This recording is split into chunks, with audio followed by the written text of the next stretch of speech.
Sebetulnya kalau kita bicara akhir zaman dengan diutusnya Rasulullah SAW, maka itulah sudah masuk dalam ruangnya akhir zaman itu. Ya, cuma kita belum katakan berakhirnya zaman, kita baru katakan akhir zaman. Ya, artinya apa? Kita berada di penghujung kehidupan dunia, ya, dan akan dekat ke akhir kehidupannya, artinya selesai di dunia ini, karena dengan risalah selesai, maka tinggal umat menjalani sampai batas yang Allah tentukan. Ya, batas waktu yang telah Allah tetapkan, kalau menunjuk kepada waktu spesifiknya, detiknya, menitnya, sampai jamnya, disebut dengan sa'ah, namanya as-sa'ah. Ya. Nanti di periode ini ada kejadian-kejadian, ya, di mana segala hal bisa muncul, ya, bisa terjadi banyak hal, nanti kita sebutkan, baik itu nanti huru-hara, baik itu banyak musibah, baik itu nanti selesai kehidupan, wafat, bangkit, sesuatu terjadi, sesuatu yang banyak terjadi, bangkit dan sebagainya, disebut dengan qiyamah namanya. Ya, asalnya qiyam, sifatnya ditambah ta, disebut dengan qiyamah. Karena itu nanti peristiwanya disebut dengan yaumul qiyamah. Yaumul qiyamah. Ya. Nanti ada surah Al-Qiyamah, surah ke-75, gitu kan? La uqsimu biyaumil qiyamah. Ini peristiwanya. Tapi kalau kita ingin menunjuk kepada waktunya spesifik, ya, berakhir nih waktunya, selesai, sehingga terjadi kiamat yang dimaksudkan. Kita serap ke dalam bahasa Indonesia menjadi kiamat. Ya, berakhir waktunya disebut dengan sa'ah.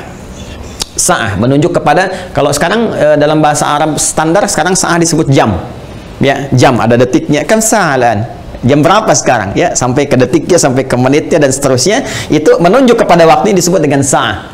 Ya, karena itu teman-teman sekalian, ketika Allah menegaskan kapan terjadi tepatnya ini, tepatnya terjadi kiamat ini, menunjuk pada waktunya, itu hanya milik Allah Subhanahu wa taala, prerogatifnya.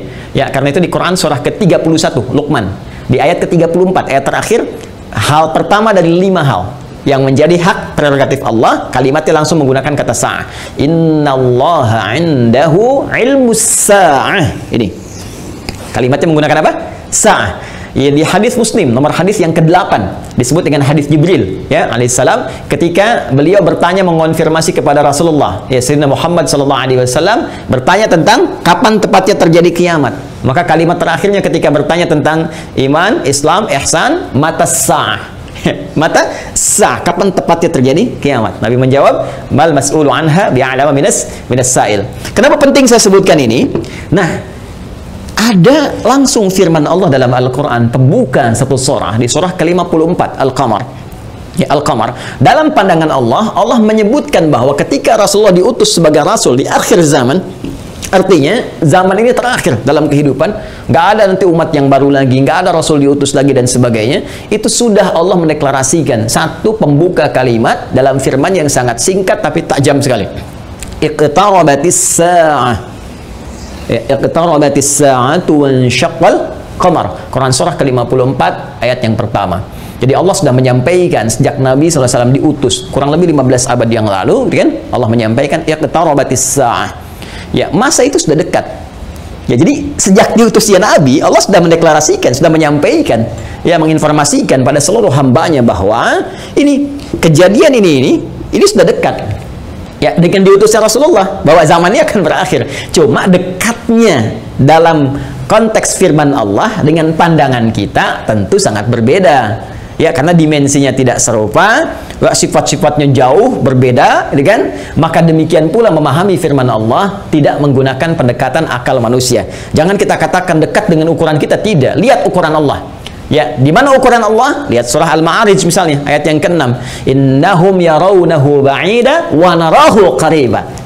Ya, mereka melihatnya masih panjang, kami melihatnya dekat. Kenapa? Karena ukuran waktu di sisi Allah, ya, itu sudah nggak pakai ukuran standar manusia lagi. Beda dimensinya. Ya, kita keluar dari wilayah kita di Indonesia dengan Malaysia sudah beda 1 jam. Ya, kita bisa ke Amerika, ke Kanada, itu sudah beda terbalik. Bisa di sini siang, sana malam. Ya, baik. Jadi apalagi kita ukur dengan konteks kehidupan akhirat. Ya, ya, ketika Allah berfirman, dengan kita di sini ya antara kehidupan di luar bumi, di langit saja misalnya, itu yang sudah tidak ada gravitasi lagi, sudah gravitasi nol, itu perbedaan waktunya sudah berbeda jauh. Makanya ketika Al-Quran menginformasikan fi yaumin kana miqdaruhu alf sanatin mimma ta'udun, ya ada 1 tahun bisa beda 1000 tahun. Dalam konteks orang dihukum di neraka bisa seharinya serasa 50.000 tahun, sehari bisa 1000 tahun. Artinya kalau Allah katakan misalnya 7 hari, berarti masih 7.000 tahun ya. Ya, 2 hari berarti masih 2.000 tahun dalam konteks terkecilnya, dalam pandangan kita. Tapi kita tidak tahu kapan itu terjadi. Secara singkat Allah sudah mengatakan bahwa sejak Rasulullah SAW diutus, ini keadaan sudah akhir zaman. Ya kan? 1. Dan sudah mendekat kepada kiamat. Cuma dekatnya itu kapan waktunya kita tidak tahu. Dalam pandangan Allah dekat, dalam pandangan kita ngitung dari masa Nabi ke sini masih 15 abad, belum kiamat juga, ya kan? Sekarang belum kiamat juga, makanya jangan tanya tentang waktunya. Ya, yang ditanya persiapan kita apa? Ya, kalau Anda bertanya tentang waktu pada sesuatu yang sudah diatur, kaidah mengatakan sesuatu yang sudah diatur jangan banyak ditanya lagi. Nanti menjadi semakin tidak teratur keadaan Andanya. Matahari terbit dari timur, tenggelam di darat, masih Anda tanya kenapa terbit dari timur? Itu kurang kerjaan. Kurang kerjaan.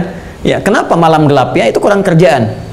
Jelas ya? Kenapa? Karena sudah kita mengerti, itu ma'lumun bid-darurah, sudah dipahami, sudah dimengerti. Naluri kita sudah bisa membaca, akal kita sudah mengetahuinya, ditanamkan dalam diri kita. Karena itu, sesuatu yang sudah Allah atur, jangan ikut-ikut mengatur lagi.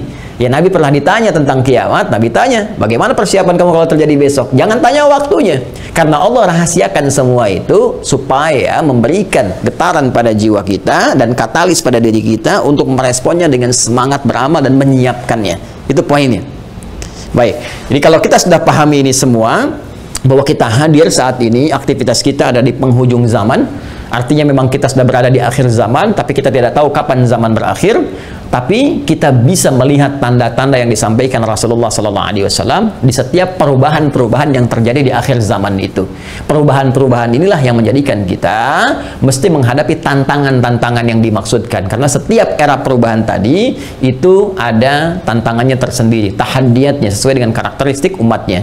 Nah, pertanyaannya, apa yang diinformasikan oleh Rasulullah di zaman beliau berupa tantangan-tantangan sampai perubahan-perubahan setelah masa-masa beliau kemudian wafat, bagaimana prediksi-prediksi yang disampaikan oleh para sahabat, ini yang coba kita uraikan. Dan di antara uraian itu ada yang teman-teman sebut dengan petaka-petaka, ada yang kita istilahkan dengan musibah-musibah. Seperti apa musibah yang digambarkan itu di setiap waktu-waktu yang berganti sepeninggal Nabi SAW, itu yang coba kita turunkan.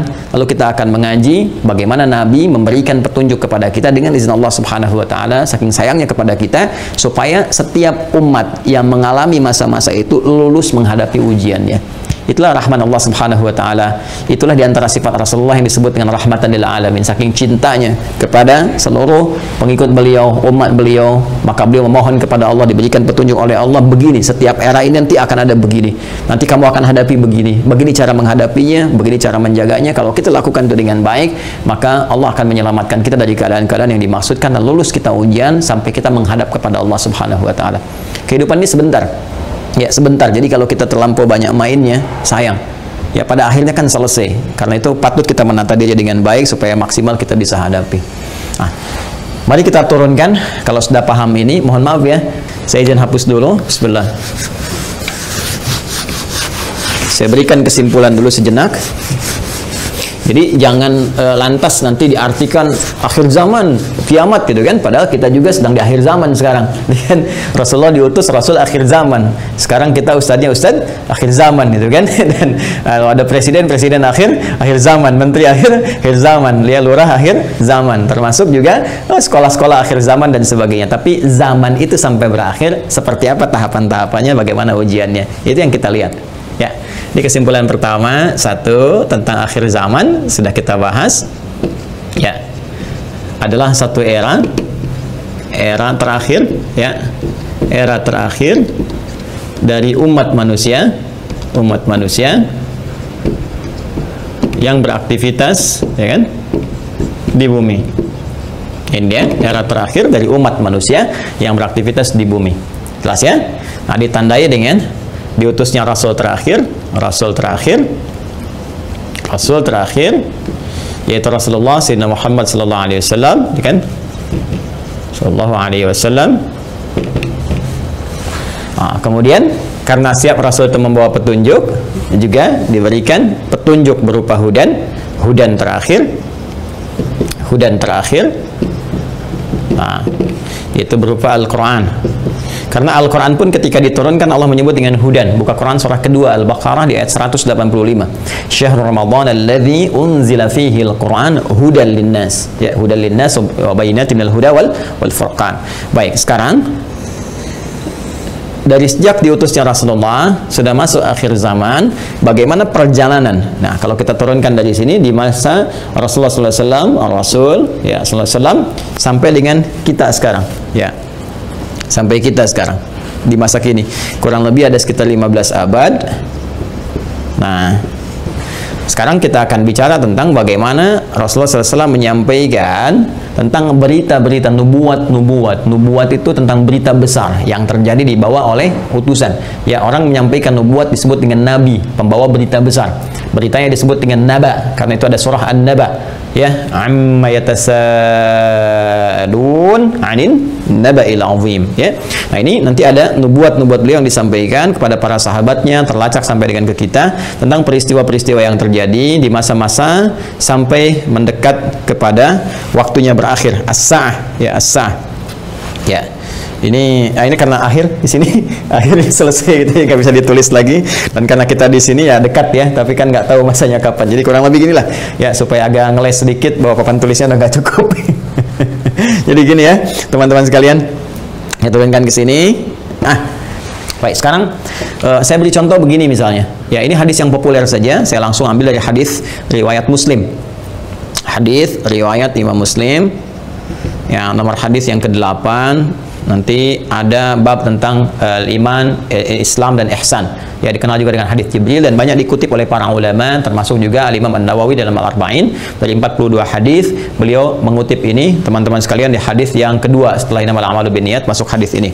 Ya, Nabi Hafs bin Umar bin Khattab radhiyallahu taala anhu qala bainama nahnu julusun 'inda Rasulillah sallallahu alaihi wasallam ittala 'alaina rajulun syadidu bayadit thiyabi syadidus sawadis sa'ari la yura 'alaihi atharus safari.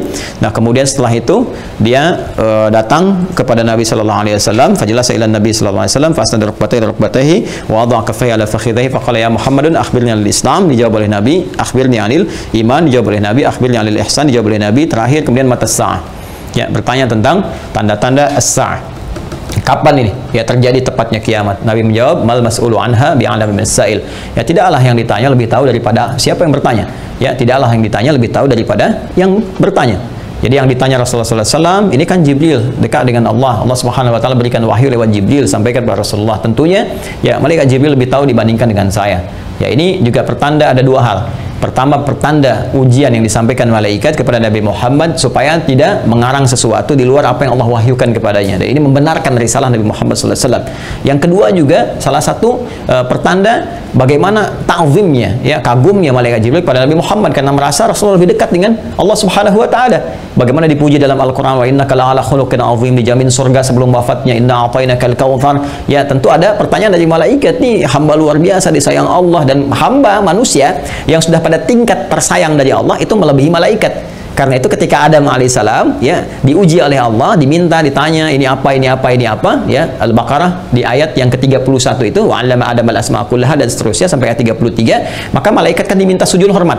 Ayat 34-nya wa idz qulna lil malaikati isjudu li Adam fasajadu, kan? Maka mereka diminta sujud hormat kepada Adam alaihissalam. Apalagi Nabi Muhammad sallallahu alaihi wasallam dengan segala puncak ketakwaan dan kedekatannya kepada Allah, maka mengkonfirmasi malaikat karena melihat bagaimana kedekatan Rasulullah dengan Allah Subhanahu Wa Taala. Tapi tetap Nabi dengan tawadhu mengatakan mal mas'ulu anha bi'alam minas sa'il. Ya, kemudian bertanya an amaratiha, maka akhbirni ya an amaratiha, maka sampaikan kepadaku, ya, informasikan, maksudnya kepada malaikat Jibril ini supaya didengar oleh sahabat-sahabat yang lain dan disampaikan kemudian kepada generasi setelahnya sampai dengan ke kita. Ya, apa tanda-tandanya? Nah, ini tanda-tanda umum teman-teman sekalian yang mencakup kehidupan secara umum, baik itu dialami oleh ahli Quran ataupun bukan ahli Al-Quran. Jadi ada masa-masa kehidupan dari sejak zaman Rasulullah nanti terus yang akan mendekat kepada as-sa'ah, berakhirnya kehidupan. Apa diantaranya? Ini banyak hadisnya ya. Ini saya baru ambil salah satu, gitu kan? Salah satu. Maka dikatakan misalnya antali dalam turabbataha, bagaimana seorang pembantu melahirkan tuannya. Ya, di sini para ulama ada yang memahami sesuatu dunia menjadi terbalik. Ya, suatu dunia menjadi terbalik. Kalau kita lihat tekstual kan nggak mungkin, oh pembantu kok lahiran tuan, kan nggak mungkin. Tapi ada yang mengartikan banyak hal. Ya, keadaan jadi terbalik. Ya, misalnya mohon maaf ya, kan biasanya tuan yang mengatur pembantu, sekarang pembantu ngatur tuan. Ya, jadi nanti ditafsir dengan hadis-hadis lain, ketika yang benar disalahkan, yang salah dibenarkan. Kemudian pembantu melahirkan tuan, ada yang mengartikan dengan perzinahan, ya selingkuh antara pembantu dengan tuan, dengan majikannya dan sebagainya, atau majikan memanfaatkan tuan dan sebagainya. Ya, ada kalimat-kalimat seperti itu. Wa antaral khufata wa alata. Ya, kemudian Anda bisa melihat kata Nabi sallallahu alaihi wasallam bagaimana pada masa itu orang-orang Badui yang ya dari jauh dari pedesaan tiba-tiba mendapatkan sesuatu yang luar biasa sampai ya tatawaluna fil bunyan, lomba meninggikan bangunan. Ya, ini ada yang memahami bahwa orang yang biasanya mengembala kambing, artinya orang-orang yang desa dari jauh, dari apa yang tidak terbiasa dengan hal-hal yang mewah, tiba-tiba sibuk dengan kemewahan-kemewahan. Ya, kemudian nanti ditafsir di hadis lain, orang-orang berlomba-lomba dalam urusan dunia, sampai orang-orang desa pun ada ikut-ikutan, ya, pengen terlibat dalam konteks dunia dan sebagainya, yang biasanya mereka hidup dalam keadaan-keadaan yang serba sederhana dan sebagainya. Jadi situasi ini situasi umum. Ya, nanti ada hadis terkait dengan banyak menyebar penyakit-penyakit yang menular, yang jarang ada obatnya dan sebagainya. Ini masih persoalan-persoalan umum yang dengan umum ini dialami oleh semua orang. Artinya mau ahli Quran, bukan ahli Quran, ya akan mengalami peristiwa ini. Ya, saat kebenaran mulai tertukar, saat macam-macam dan seterusnya lah. Ya, tapi alhamdulillah kita nanti masih dilindungi dengan hadirnya hadis-hadis lain. Ya, masih ada ulama-ulama. Walaupun nanti mesti hati-hati ketika ulama banyak yang diwafatkan Allah Subhanahu Wa Taala. Sekarang kurang lebih sudah di atas 400 dari situasi pandemi saya di Indonesia saja. Itu bukan yang kaleng-kaleng, itu ulama-ulama yang memang ahli pesantren, ahli dzikir, ahli ilmu dan sebagainya. Mesti hati-hati juga. Ya, alhamdulillah kita masih ada orang-orang istighfar, bangun di malam hari, orang-orang yang mendekat kepada Allah, orang-orang yang taubat, masih kita dilindungi oleh Allah. Ya, jadi keadaan-keadaan ini, tapi petunjuk-petunjuk ke arah ini sudah mulai terasa. Artinya Nabi menyampaikan setelah kehidupan beliau akan dialami masa-masa ini.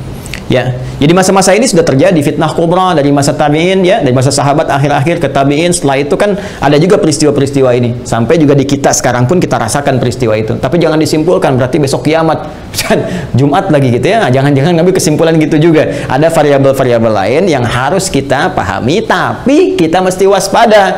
Ini berupa fitnah. Ini yang saya maksudkan. Ini ujiannya. Ujiannya. Ingat nanti ya, ada fitnah, ada musibah, ada bala, ada ibtala, itu beda-beda. Ya, itu beda-beda. Nah, ingin saya katakan bahwa ini ujian kita di sini. Ini ujian kita. Karena ini ujian kita mesti lulus, teman-teman sekalian. Nah, sekarang jangan langsung kita pahami ini kiamat besok ini. Tidak. Nabi ingin mengatakan di masa depan ada tantangan-tantangan tuh akan begini. Dan ini kalau tantangan-tantangan ini nggak bisa dihadapi, sudah ini akan menjadi variabel yang mempercepat terjadinya kiamat. Artinya cepat menuju ke arah ini. Ya. Kalau orang udah nggak bisa dikendalikan, nggak ada orang jujur semua, orang semua berperilaku maksiat, orang semua berperilaku fahsya, mungkar dan sebagainya, ini mempercepat. Tapi kalau kita bisa lulus ujian-ujian ini, minimal rahmat Allah kita dapatkan.